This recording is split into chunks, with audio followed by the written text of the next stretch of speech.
안녕하십니까. CJB 아침 뉴스입니다. 이 아침 간편식 시범 사업을 하고 있는 충북교육청의 고민이 깊어가고 있습니다.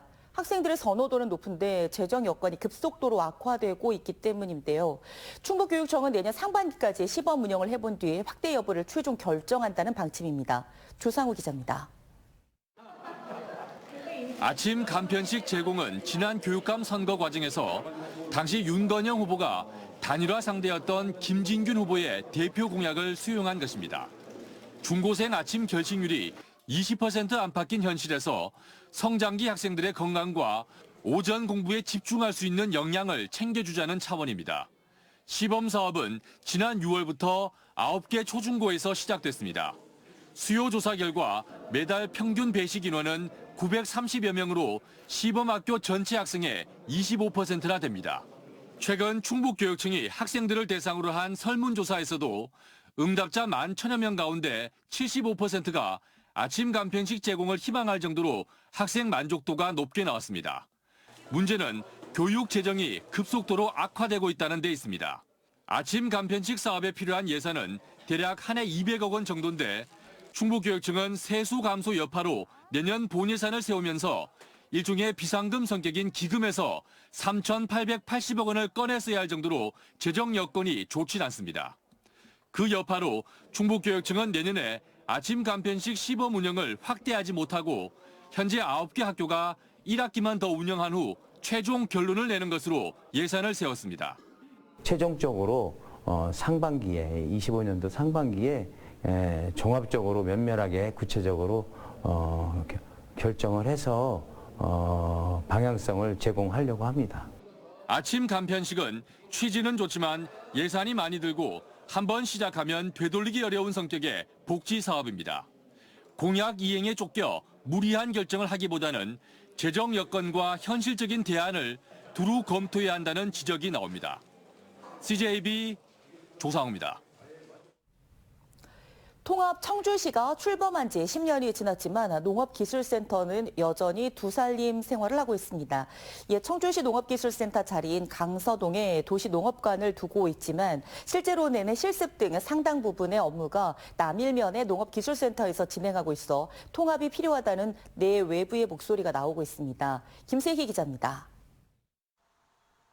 청주시 강서동의 농업기술센터 도시농업관입니다. 평일 오전이지만 직원들은 찾아볼 수 없고 사무실은 텅 비었습니다.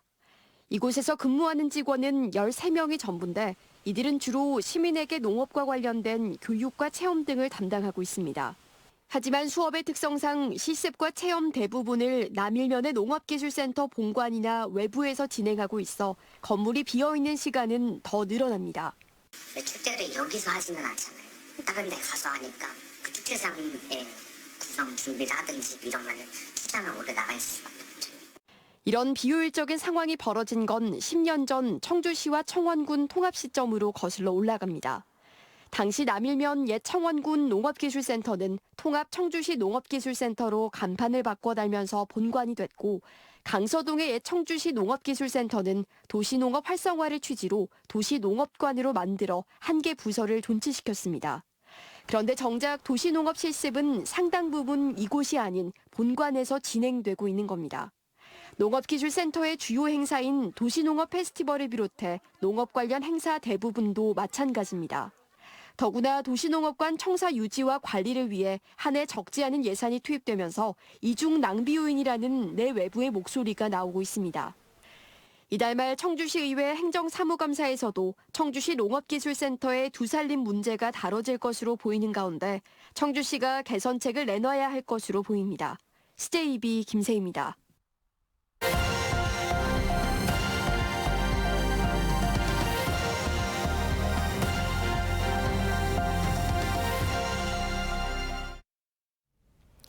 각종 사건, 사고의 해결사 역할을 톡톡히 하고 있는 CCTV. 하지만 불특정 다수의 모습이 촬영되는 만큼 개인정보 침해에 대한 우려도 높은데요. 대전도시공사가 얼굴과 차량 번호판 등 민감한 정보를 자동으로 모자이크 처리하는 AI 기반 시스템을 개발해 본격적인 도입에 나섰습니다. TJB 김철진 기자입니다. CCTV 앞으로 사람이 지나가자 스크린 속 얼굴이 실시간으로 모자이크 처리됩니다. 이리저리 움직여봐도 흔들림 없이 얼굴 위에 모자이크가 형성됩니다. 대전교통공사가 지역 업체들과 함께 개발한 실시간 영상정보 보호기술입니다. CCTV 속 수십 명의 군중은 물론 차량 번호와 광고 등 원하는 정보를 실시간으로 모자이크 처리할 수 있습니다. 인공지능에 학습시켜서 인공지능이 스스로 객체를 찾고 비식별화를 가능하게 하는 기술입니다. 어두운 곳이나 혹은 거울에 비친 모습까지도 확실하게 인식을 할 수 있는 클릭 한 번으로 얼굴과 차량 번호 등 필요한 정보만 추출하고 나머지 정보값만 가릴 수도 있습니다. 사고와 민원 등으로 공공기관에 CCTV 자료를 요청할 때 시민 얼굴 등 개인정보 보호를 이유로 제공이 불가할 때가 있지만 이 기술만 있으면 필요한 정보만 추출이 가능합니다. 대전교통공사는 승객 밀집 지역에 대한 영상 정보를 다른 승객들에게 제공할 때 이 기술을 활용하는 중입니다.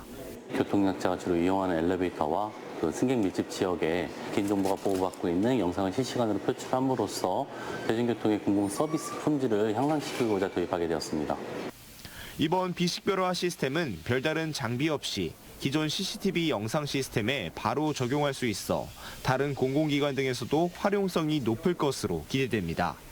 영상 비식별화 시스템은 국민들의 개인정보를 안전하게 보호하면서도 국민들의 안전성을 제고할 수 있는 매우 좋은 사례라고 생각하고요. 공공의 안전과 이익을 위해 필요하지만 개인정보 침해 우려도 있던 CCTV의 한계를 극복할 수 있을 전망입니다. TJB 김철진입니다.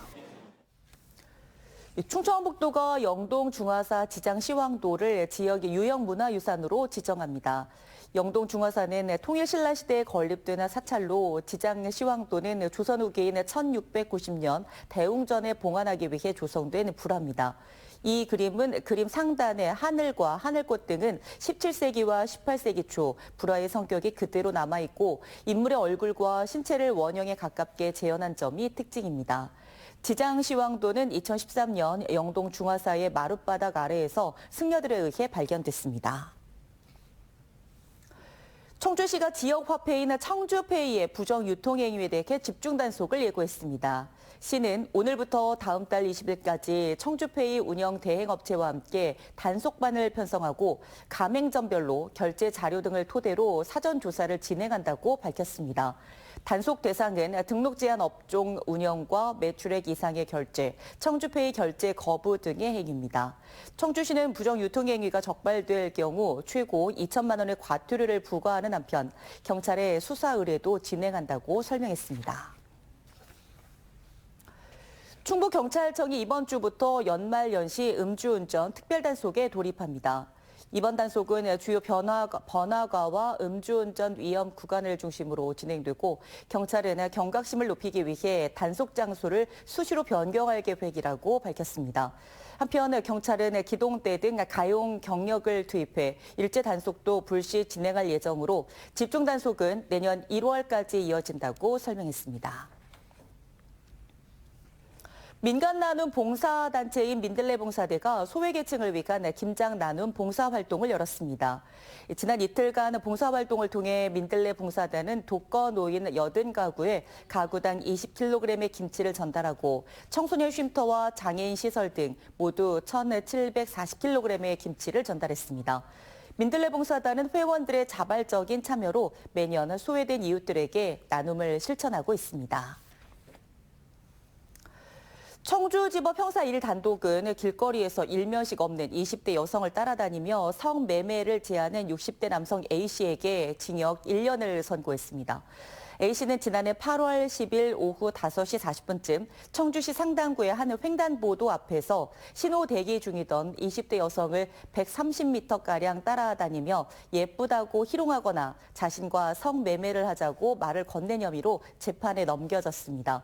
A씨는 과거에도 강제 추행 혐의로 2차례 징역형을 선고받은 것으로 파악된 가운데 재판부는 어린 여성에게 수치심을 일으키는 말을 건네고 책임을 회피하는 등 죄질이 좋지 않다며 양형 이유를 설명했습니다.